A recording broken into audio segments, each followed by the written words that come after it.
Hello students, कैसे हैं आप सभी। तो हमने लास्ट वीडियो में बात की थी जो फॉसिल फ्यूल्स हैं क्या होते हैं, कैसे वो बने हैं, किस तरीके से उनको निकाला जाता है। तो उसमें हमने दो जो फॉसिल फ्यूल्स हैं उनके बारे में बात कर ली थी कि एक कोयला और दूसरा पेट्रोलियम।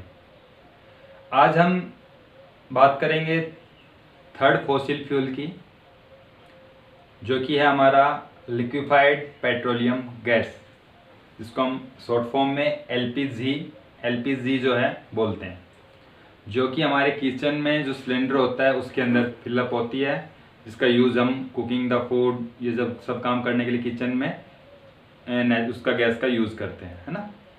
तो आज हम बात करेंगे कि जो एलपीजी गैस है वो कहाँ मिलती है, कैसे निकाली जाती है, क्या उसका यूज़ है, क्यों उसको एक अच्छा फ्यूल हम बोलते हैं, और इसका यूज़ करते समय हमें क्या क्या सावधानियां बरतने की ज़रूरत पड़ती है, क्या क्या प्रिकॉशंस जो है हमें सावधानियां रखनी पड़ती है, क्योंकि बहुत ही डेंजरस है अगर इसको हम हैंडलिंग इसकी अगर हमने वो किया है थोड़ा बहुत इसमें।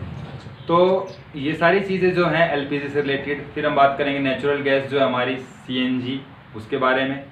फिर जो फॉसिल फ्यूल है उनका जो डिसएडवांटेजेस है वो क्या क्या है, पोल्यूशन जो है, इस तरीके से मतलब सारे जो है आज हम बात करने वाले, ठीक है। तो जितना हो जाता है देखते हैं इस वीडियो में। तो हमारे पास नेक्स्ट जो टॉपिक है, टॉपिक का नाम है थर्ड जो टॉपिक है हमारा वो है सीएनजी, सॉरी क्या नाम है, एलपीजी,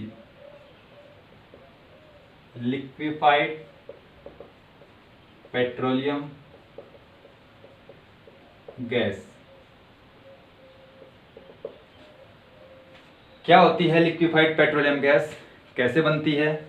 तो ये जो हमारे पास लिक्विफाइड पेट्रोलियम गैस, ये जब हम रिफाइनरीज जो होती हैं, जो पेट्रोलियम निकालने के लिए हम रिफाइनरी लगाते हैं, कहीं पर भी कुएं वगैरह खोदे जाते हैं जहाँ तेल मिलता है, तो रिफाइनिंग प्रोसेस के दौरान एलपीजी गैस की फॉर्मेशन की जाती है। जो मैन्युफैक्चरिंग है वो रिफाइनिंग के टाइम पे होती है। जो पेट्रोलियम है जब उसकी रिफाइनिंग होती है, जो क्रूड ऑयल निकलता है, जो कच्चा तेल, तो उसकी हेल्प से जो फॉर्मेशन होती है वहाँ पर जब एक प्रोसेस चलता है पूरा, उसके अंदर जो एलपीजी गैस है उसका निर्माण किया जाता है।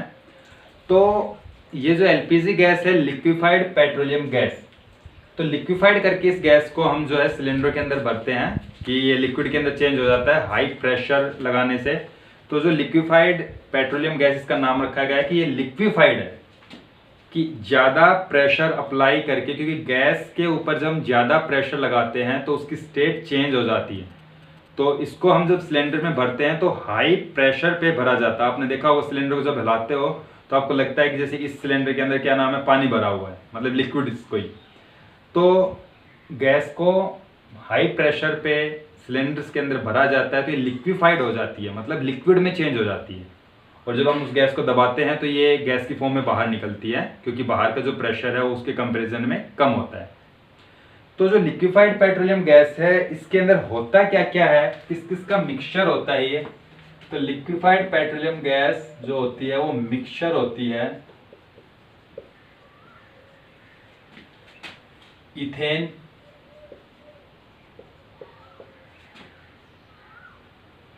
प्रोपेन एंड ब्यूटेन, ठीक है। इन सब को हम बोले थे ये सारे क्या है, हाइड्रोकार्बन। हाइड्रोकार्बन का मतलब क्या है कि जो इथेन, प्रोपेन, ब्यूटेन, इनमें हाइड्रो मतलब हाइड्रोजन और कार्बन मतलब कार्बन। तो हाइड्रोजन और कार्बन के जो एटम्स है वो प्रेजेंट होते हैं।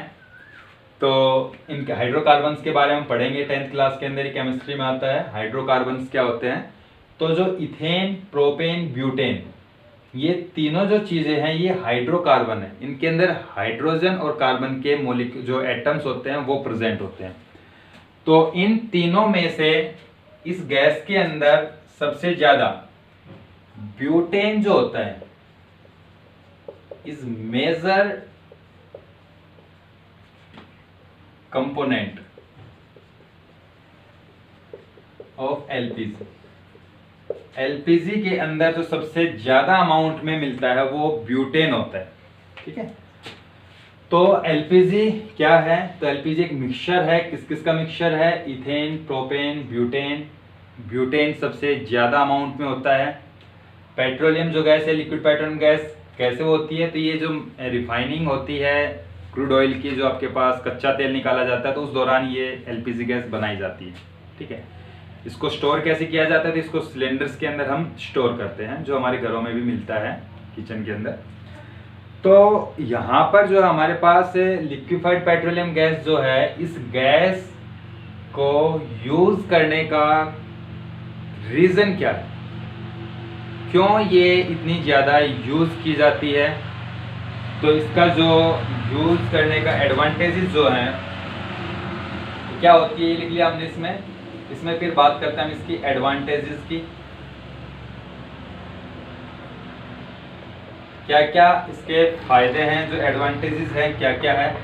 तो सबसे पहला एडवांटेज कि ये गैस जो है जब जलती है तो कोई भी राख या कोई भी धुआं जो होता है वो प्रोड्यूस नहीं करती है। ठीक है, तो एलपीजी गैस को जब हम बर्न करते हैं तो धुआं और राख जो है वो प्रोड्यूस नहीं होती है। और धुआं और राख अगर प्रोड्यूस नहीं होगी तो हमारा जो एटमॉस्फेयर है, इन्वायरमेंट है, तो उसके अंदर पोल्यूशन नहीं होगा। तो पोल्यूशन फ्री है, पहली चीज। दूसरा, एलपीजी गैस की जो कैलोरीफिक वैल्यू है कि हम थोड़ी सी गैस को जलाएंगे तो हमें ज्यादा अमाउंट में एनर्जी मिलती है। तो जो कैलोरीफिक वैल्यू है वो इस गैस की बहुत ज्यादा होती है, high calorific value. Pollution free, पहली चीज। दूसरा जो आपके पास है, हाई कैलोरीफिक वैल्यू है। तीसरा, इसका जो हैंडलिंग का जो प्रोसेस है, मतलब इसको सिलेंडरों में भरकर इसका जो ट्रांसपोर्ट वगैरह है, ये सब बहुत इजी है। ठीक है, तो इसको हैंडल करना इस गैस को बहुत इजी है। तो इसमें क्या क्या एडवांटेजेस है? तो पहला advantages, it does not produce smoke और एस, राख या धुआं नहीं प्रोड्यूस करती। Second, it has high calorific value. तीसरा जो है, हैंडलिंग और ट्रांसपोर्ट इज इजी। तो ये कुछ इसके एडवांटेजेस हैं। ठीक है, तो ये एलपीजी गैस के एडवांटेजेस। एक चीज इसमें और कि जो एलपीजी गैस है उसका यूज करते समय हमें कुछ सावधानियां जरूर बरतनी चाहिए। अगर हम वो सावधानी नहीं बरतेंगे तो इससे बहुत बड़ा नुकसान हो सकता है। तो कुछ सावधानियां क्या क्या है वो आपको भी मालूम है थोड़ी बहुत, कि जैसे सिलेंडर जो है उसके अंदर जो हम यूज़ करते हैं किचन में, तो जो पाइप होती है, वो ट्यूब होती है, रबर ट्यूब, जो हमारे चूल्हे तक, जो सिलेंडर से चूल्हे तक जाती है, वो रबर ट्यूब को हमें रेगुलरली चेक करते रहना चाहिए कि कहीं से वो लीकेज तो नहीं है। अगर लीकेज है तो उसको आपको तुरंत चेंज करना चाहिए। ठीक है, एक सावधानी जनरल। दूसरा, हमें जो रेगुलेटर यूज करते हैं हम जो उसके अंदर, तो वो रेगुलेटर की क्वालिटी, अच्छी क्वालिटी का रेगुलेटर हमें यूज करना चाहिए ताकि गैस वगैरह जो हो लीकेज ना हो और कोई भी हादसा ना हो पाए।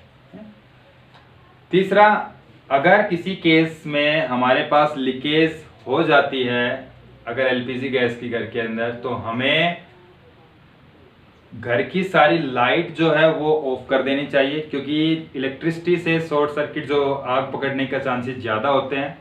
तो जिस दौरान अगर लीकेज हो जाती है गैस की, आपको पता लग जाएगी, क्योंकि उसकी स्मेल से पता लग जाता है।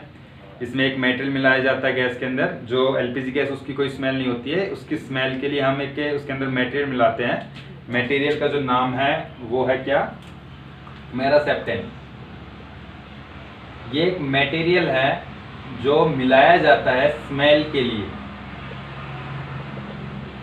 तो जब एलपीजी लीक होती है तो इसकी स्मेल हमें आती है, तो अगर एलपीजी जो है अगर लीक हो जाती है तो उसमें आपको उस दौरान जो घर के अंदर इलेक्ट्रिसिटी वगैरह है वो सब ऑफ रखनी चाहिए। जो डोर वगैरह है, जो खिड़कियां हैं, वो सब हमें ओपन कर देनी चाहिए ताकि गैस जो है वो बाहर निकल जाए। तो कुछ छोटी मोटी सावधानियां हैं जिनको आपको बहुत ज़्यादा याद रखने की ज़रूरत है जब हम एलपीजी का इस्तेमाल करते हैं। अगर हमने ये सावधानियां नहीं रखी तो बहुत बड़ा हादसा भी हो सकता है, क्योंकि ये बहुत ही इनफ्लेमेबल है, बहुत जल्दी आग पकड़ती है एलपीजी गैस। तो थोड़ी सी भी अगर चिंगारी इसको कहीं से मिल गई तो तुरंत आग पकड़ लेगी। तो ये एलपीजी गैस की कुछ सावधानियां हैं जो आपको याद रखनी है। ठीक है, तो ये आपको प्रिकॉशंस वगैरह लिखने की जरूरत नहीं है इसमें। फोर्थ आता है हमारे पास जो नेचुरल गैस है। नेचुरल गैस जो प्राकृतिक गैस है वो एक फोसिल फ्यूल है। तो नेचुरल गैस जो है कहाँ मिलती है, तो हमने पेट्रोलियम वाला जो एक डायग्राम बनाया था, उस डायग्राम हमने देखा था कि जो अर्थ की क्रस्ट है उसके नीचे नेचुरल गैस होती है और उससे नीचे पेट्रोलियम होता है। तो जब हम पेट्रोलियम निकालते हैं तो उस दौरान हम नेचुरल गैस को भी वहाँ से निकाल लेते हैं। तो जो नेचुरल गैस है ये आपकी फोसिल फ्यूल है और ये अर्थ की क्रस्ट के अंदर पाई जाती है। इसको निकाला कैसे जाता है, तो वही है जो आपके पेट्रोलियम निकालने का जो प्रोसेस होता है उसके अंदर।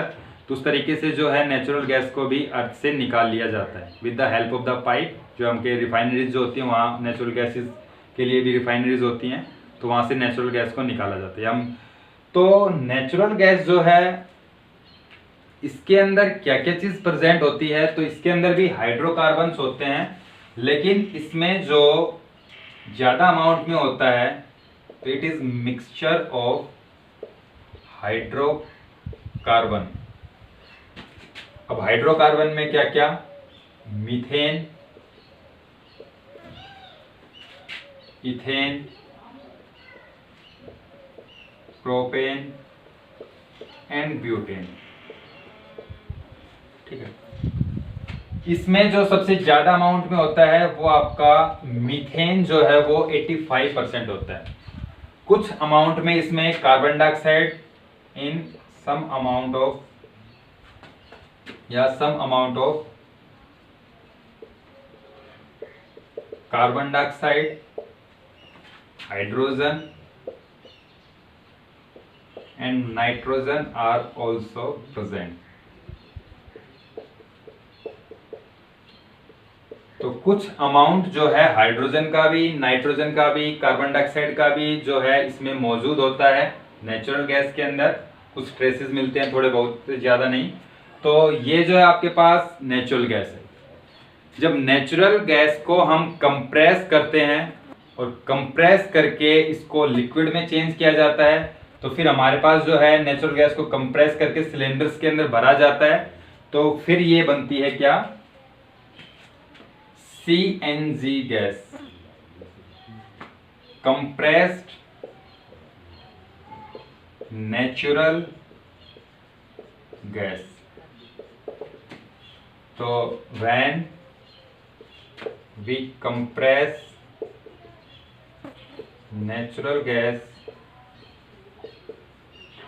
at high pressure to fill into cylinders। तो जो कंप्रेस्ड नेचुरल गैस है वो किस तरीके से फॉर्म होती है, जब उसको हम हाई प्रेशर पे कंप्रेस करते हैं और तब उसको सिलेंडर के अंदर फिल किया जाता है। तो सीएनजी, फिर सीएनजी जो है उसका यूज़ कहाँ होता है, यूज़ क्या क्या है। तो यूज़ के अंदर इसमें हमारे पास क्या है, ये एक फ्यूल की तरह ही है। तो फ्यूल होता है तो इसका यूज़ इंडस्ट्रीज़ के अंदर, कंपनियों में, फैक्ट्रियों के अंदर यूज़ किया जाता है। सीएनजी का इस्तेमाल जो है वो गाड़ियाँ वगैरह कि आजकल जो सीएनजी की गाड़ियाँ आ रही हैं तो गाड़ियों में भी सीएनजी का इस्तेमाल किया जाता है। तो इसके 2-3 यूजेस है हमारे पास, तो पहले इसको नोट कीजिएगा फिर मैं यूज लिखता हूं इसमें।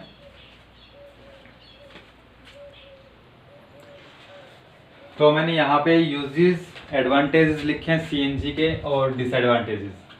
तो सीएनजी कहाँ कहाँ यूज होती है, तो मैंने बताया था इंडस्ट्रियल फ्यूल, फैक्ट्रियों में, कंपनियों में जो होती है।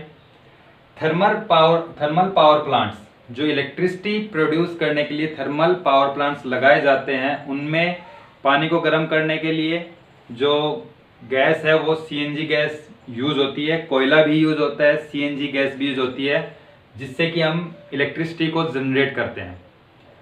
तीसरा यूज़ है व्हीकल्स के अंदर, जो गाड़ियाँ होती है उनके अंदर भी सीएनजी जो है उसका यूज़ करते हैं हम, सीएनजी का इंजन आते हैं गाड़ियाँ जो होती है उनके अंदर। चौथा जो यूज़ है वो फर्टिलाइज़र, उर्वरक जो खाद वगैरह बनाने के लिए, क्योंकि इससे हाइड्रोजन प्रोड्यूस की जाती है और जो बाद में क्या होता है फर्टिलाइज़र को मैन्युफैक्चर करने में काम आता है। तो ये सीएनजी के जो हैं यूजेस हैं।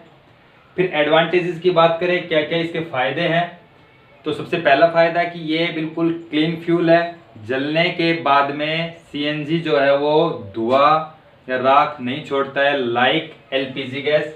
तो सीएनजी जो है वो क्लीन फ्यूल है।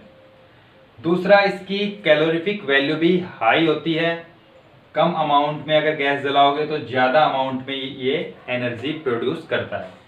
तीसरा, डीजल पेट्रोल को रिप्लेस करके हम सीएनजी जो है वो एक अच्छा सब्स्टिट्यूट है, कि अगर हमारे पास डीजल और पेट्रोल की बजाय हम सीएनजी का यूज़ करें तो वो एक हमारे पास अच्छा फ्यूल है as compared to diesel and petrol. ठीक है, तो ये हमारे पास इसके एडवांटेजेस हैं।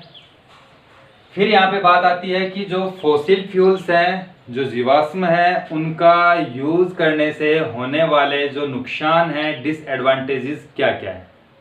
अब आपको पता है कि पेट्रोल डीजल ये जब हम यूज़ करते हैं तो इनसे पोल्यूशन होता है, और पेट्रोल डीजल जो है या जो फॉसिल फ्यूल है इनके अंदर सल्फर के, नाइट्रोजन के जो है एटम्स मौजूद होते हैं। जब ये फॉसिल फ्यूल्स बर्न होते हैं तो इनसे निकलने वाला जो सल्फर नाइट्रोजन है एटमॉस्फेयर में मौजूद ऑक्सीजन के साथ रिएक्शन करके इनके ऑक्साइड्स बनाता है, जो कि नेचर में एसिडिक होते हैं, और जब बारिश के साथ वो जो है नीचे अर्थ पर आते हैं और जो एसिड रेन के नाम से जाना जाता है, जो बहुत ही खतरनाक होती है। किसके लिए? बिल्डिंग्स वगैरह के लिए या फसलों के लिए, इन सब के लिए जो है एसिडिक रेन काफ़ी डेंजरस है। जैसे आपको पता है कि ताजमहल वगैरह जो उसकी जो साइनिंग है उसमें कमी आना एसिड रेन का एक मुख्य कारण है ना, क्योंकि जो एसिड रेन होती है उसमें सल्फर और नाइट्रोजन के ऑक्साइड्स होते हैं, तो वो काफ़ी ज़्यादा नुकसान पहुंचाते हैं एसिडिक होने की वजह से। तो सबसे पहला जो है क्या होता है कि फॉसिल फ्यूल्स के जलाने पर एसिड रेन्स बनती है, और जो डेंजरस है काफ़ी ज़्यादा हमारी जो बिल्डिंग्स वगैरह उनके लिए, फसलों के लिए, ये सब। सेकंड, कि इनके जलाने पर जो कार्बन डाइऑक्साइड प्रोड्यूस होती है वो ग्रीन हाउस इफेक्ट प्रोड्यूस करती है। ग्रीन हाउस इफेक्ट क्या होता है कि हमारे जो अर्थ है इसके ऊपर जो कार्बन डाइऑक्साइड है और जो फॉसिल फ्यूल है इससे जो बनने वाली कार्बन डाइऑक्साइड है, तो ये ऊपर जाकर एक कार्बन डाइऑक्साइड की लेयर बना लेती है। तो सन से आने वाली जो रेडिएशंस हैं वो रेडिएशंस अर्थ के सरफेस से टकरा के जब वापस जाती है तो ये जो लेयर है उन रेडिएशंस को अर्थ के एटमॉस्फेयर से बाहर नहीं जाने देती, जिससे क्या होता है वो रेडिएशंस एटमॉस्फेयर के अंदर ही रह जाती है और अर्थ का जो टेम्परेचर है वो बहुत ज़्यादा इंक्रीज हो जाता है। आपको पता है कि हर साल गर्मी जो है वो बढ़ती जा रही है, क्योंकि अर्थ का जो टेम्परेचर हर साल इंक्रीज होता है। किस वजह से? तो उसके लिए हमारे पास एक green house effect, global warming जो बोलते हैं इसमें, कि टेम्परेचर का बढ़ना इस तरीके से, तो हमारे जो ग्लेशियर्स वगैरह हैं ये सब पिघल जाएंगे, इससे टेम्परेचर समुद्र का लेवल है पानी का वो बढ़ जाएगा। तो मतलब ये नुकसान है हमारे एटमॉस्फेयर के लिए, हमारी अर्थ के लिए। तो सेकंड जो है कि CO2 जो है वो प्रोड्यूस करती है ग्रीन हाउस इफेक्ट। तीसरी, कार्बन मोनोऑक्साइड जो बहुत ही टॉक्सिक गैस है, जहरीली गैस है। तो ये सारी जो है डिसएडवांटेजेस है फॉसिल फ्यूल्स की। तो फॉसिल फ्यूल्स को जलाने से क्या क्या नुकसान होता है वो सारा नुकसान यहाँ पर ये इसमें हमने लिखा हुआ है, तो इसको आपको नोट करना। तो इस नुकसान को हम कैसे कम कर सकते हैं, इसके क्या क्या स्टेप्स है कम करने के, ये सुझाव आपको खुद देने हैं कि हम किस तरीके से फॉसिल फ्यूल से होने वाले नुकसान को कम कर सकते हैं। तो इतना आपको इसमें करना है और इस क्वेश्चन का आंसर देना है कि हम कैसे फॉसिल फ्यूल से होने वाले नुकसान को कम कर सकते हैं। तो आज के लिए आपको इतना करना है, इसको नोट कर लीजिएगा।